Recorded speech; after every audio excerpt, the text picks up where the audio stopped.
crianças! Hoje nós daremos início à nossa terceira unidade e nós teremos como tema desta unidade exercendo o direito da reclamação. Então, olha lá, nessa unidade, nossa temática é sobre exercer direitos. Nós sabemos que nós temos direitos e nós temos deveres em uma sociedade. Então, vamos começar com uma interrogação. Reclamar ou dialogar? Há diferença nas formas de reclamar nossos direitos. Podemos e devemos nos posicionar no que for possível e necessário. Então, no entanto, no relacionamento com outras pessoas, é possível dialogar antes de reclamar. Então, quando nós reclamamos nosso direito, nós estamos exigindo eles. Mas, ao conversar com uma pessoa, ao querer resolver algo, nós podemos dialogar. Então, olha lá. Nós temos aqui recado ao Senhor 903. Vizinho, quem fala aqui é o homem do 1003. Recebi outro dia, consternado, a visita do zelador, que me mostrou a carta em que o senhor reclamava contra o barulho em meu apartamento. Devo dizer que estou desolado com tudo isso e lhe dou inteira razão.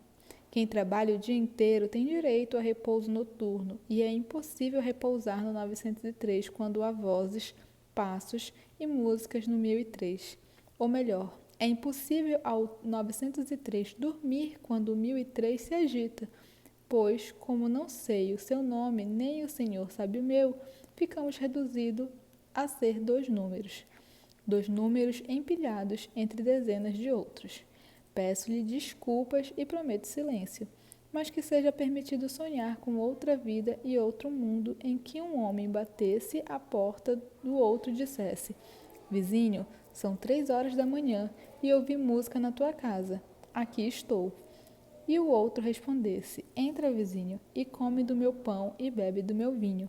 Aqui estamos todos a bailar e cantar, pois descobrimos que a vida é curta e a lua é bela. Então, olha lá, nós temos aqui uma carta de um vizinho ao outro, um reclamando do barulho, e o outro que estava fazendo barulho estava fazendo uma festa para comemorar a vida, que é muito curta. E aí, a gente viu um texto que, na verdade, é uma crônica. Ela é narrada ela é narrada por um narrador que conta a história. Então, o narrador é sempre aquele que conta a história. Ele pode ser participativo ou não. Quando ele é participativo, ele é um narrador, um personagem. Quando ele não é, ele se torna um narrador observador. Então, aqui nós vamos para um jogo rápido. A primeira questão pergunta como o narrador se sente ao saber que motivou uma carta de reclamação de seu vizinho. Transcreva o trecho em que fica claro esse sentimento.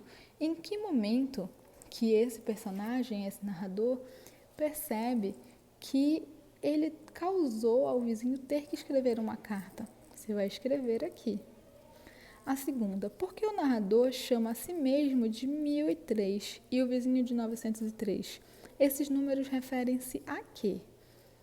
A terceira, você vai reler o trecho e, com base no seu entendimento, você vai discutir por que, para o narrador, ele e o vizinho são diminuídos por não conhecerem pelos nomes e sim pelos números de seus apartamentos.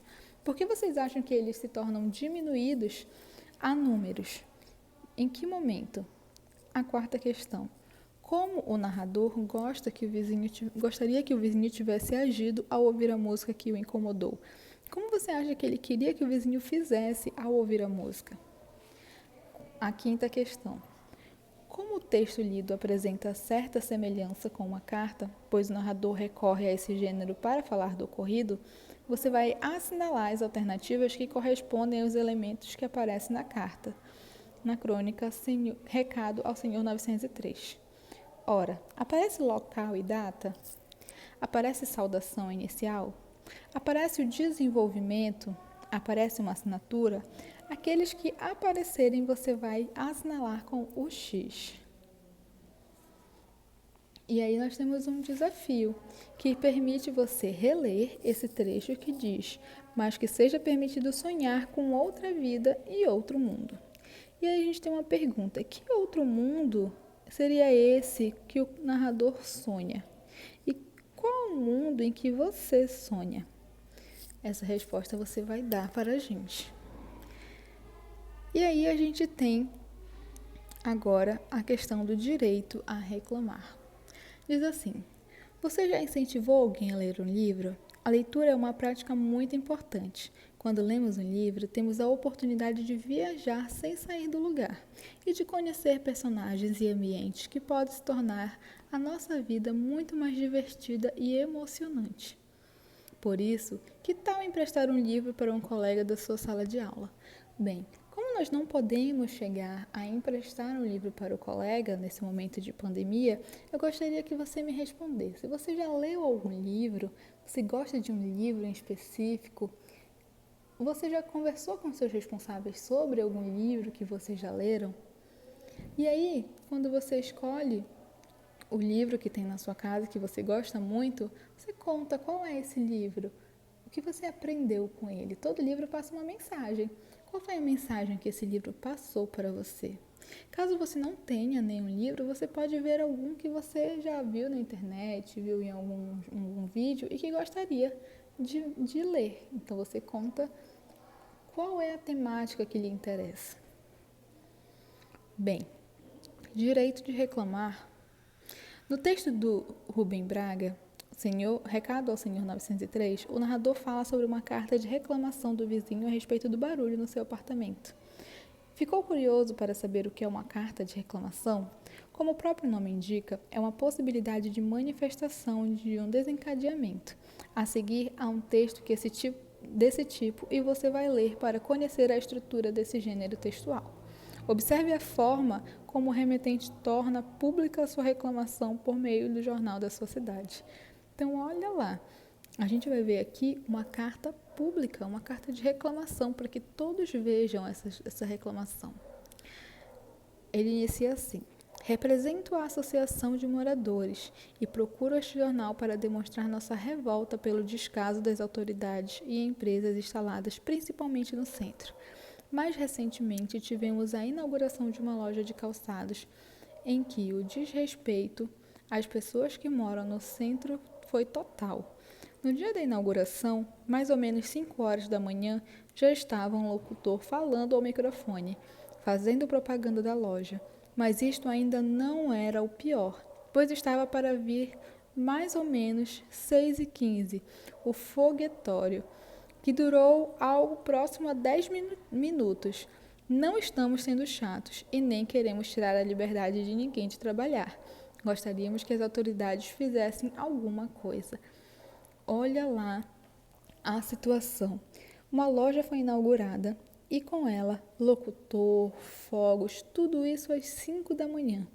Imagina uma pessoa que chegou do trabalho tarde e gostaria de dormir até um pouco mais tarde. Ela não consegue pelo barulho. Imagina agora uma pessoa que trabalha durante a noite, chega em casa e gostaria de descansar. Ela também não consegue dormir. Uma criança que estava dormindo e é acordada pelos fogos, assustada. Então, tudo isso causa aos moradores um certo incômodo. Eles não querem que a loja feche.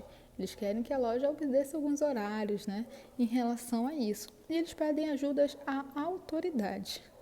Como você notou que a carta de reclamação é um gênero que possibilita o autor a mostrar insatisfação sobre algo remetente que acredita estar errado, trata-se de um texto que é preciso usar uma linguagem mais contida e formal, porque essas cartas costumam ser enviadas a pessoas e instituições que não conhecemos. Essas cartas são muito eficientes e quando as enviamos à pessoa ou à instituição certa, há uma grande possibilidade de o pedido ser atendido. Na carta que você leu, o autor enviou uma reclamação a um jornal, ou seja, um meio de comunicação lido por muitas pessoas. A publicação de uma carta de reclamação em um jornal pode, dessa forma, fazer diversos leitores saibam sobre o problema, podendo ajudar a resolvê-lo. Então, o que acontece? Quando eu escrevo uma carta dessa, eu tenho que escrever de maneira formal, uma vez que eu não sou próxima da pessoa, e também isso pode me ajudar a conseguir o que eu estou almejando, ou seja, se várias pessoas se juntarem em prol dessa situação, eu irei conseguir fazer com que essa loja obedeça os horários. E aí nós temos um jogo rápido. A primeira questão pede para que você explique qual é o motivo da reclamação feita na carta que a gente acabou de ler. O que ele está reclamando? A segunda, para que você complete com um X, complete o quadro das informações retiradas da carta de reclamação. Você vai fazer um X na informação que não foi encontrada no texto, e a que foi encontrada você escreve. Por exemplo, no texto não há local e data, então você faz um X nessa lacuna. Tem saudação inicial? Se tiver, escreve, se não, um X também. O destinatário, o remetente, o assunto, a saudação final, a assinatura. Então, tudo isso a gente vai preenchendo.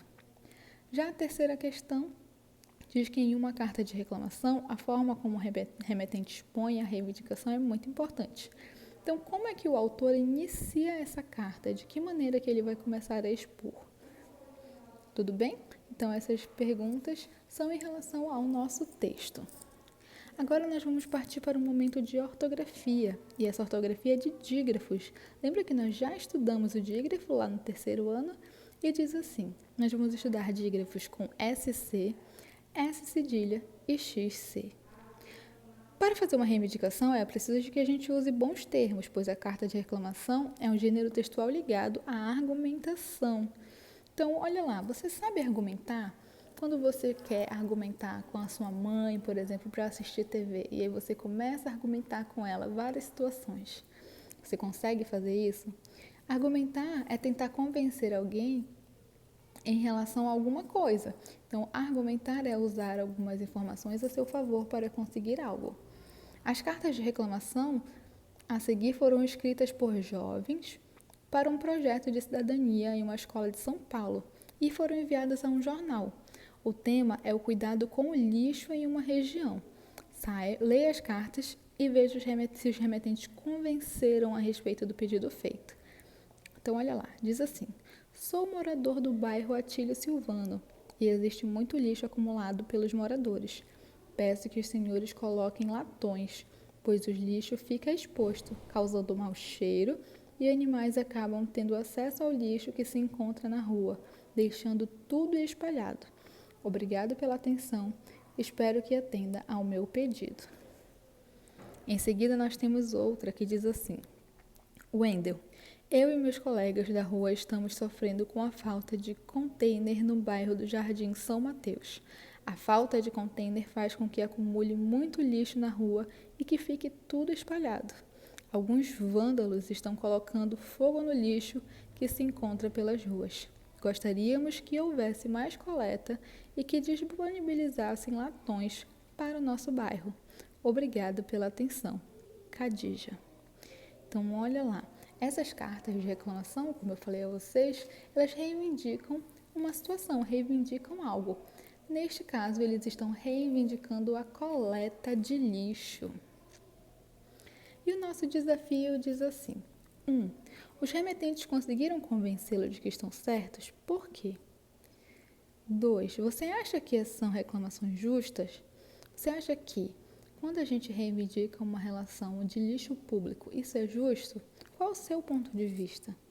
E a terceira pergunta: que outros argumentos a gente poderia utilizar nessa carta? Se fosse você escrevendo uma carta dessa, o que você utilizaria como argumentação? A gente vai reler duas palavras que foram usadas na carta: bairro e espalhado. Na escrita dessas palavras, a gente vê dois dígrafos, RR e LH. Lembra o que é um dígrafo? O dígrafo ele é o encontro de duas letras que são representadas com um único som.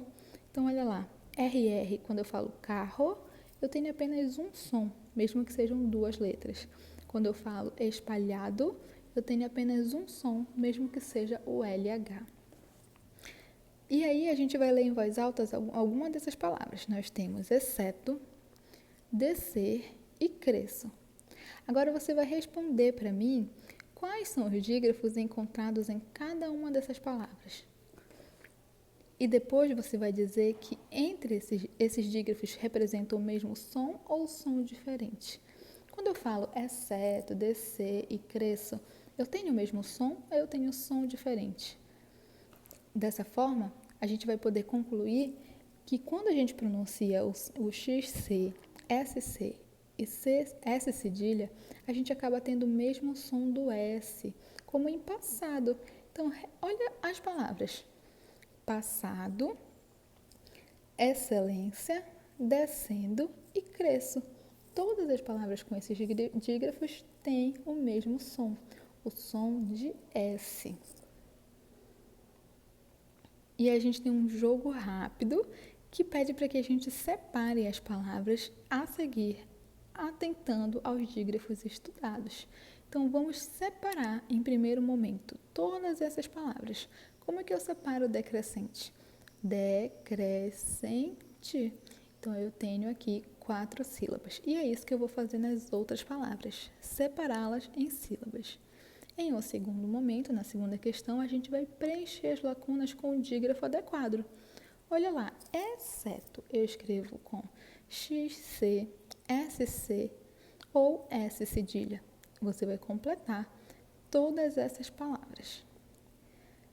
Por último, você vai procurar em jornal, revista, embalagem, outras palavras que apresentam os dígrafos.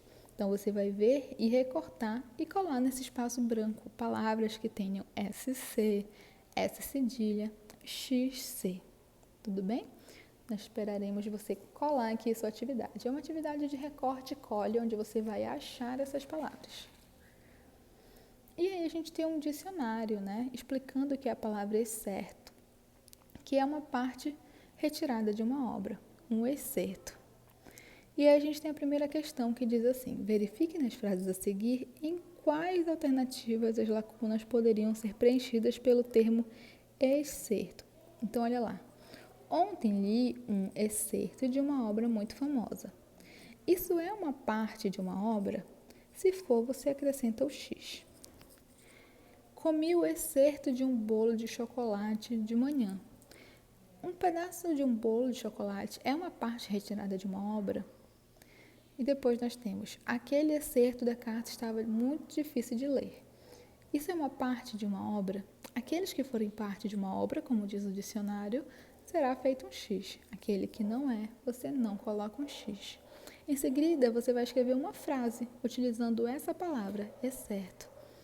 Então, olha lá. Essa resposta é pessoal, você vai escrever uma frase utilizando esta palavra, já que a gente sabe o significado a partir daquele contexto do dicionário.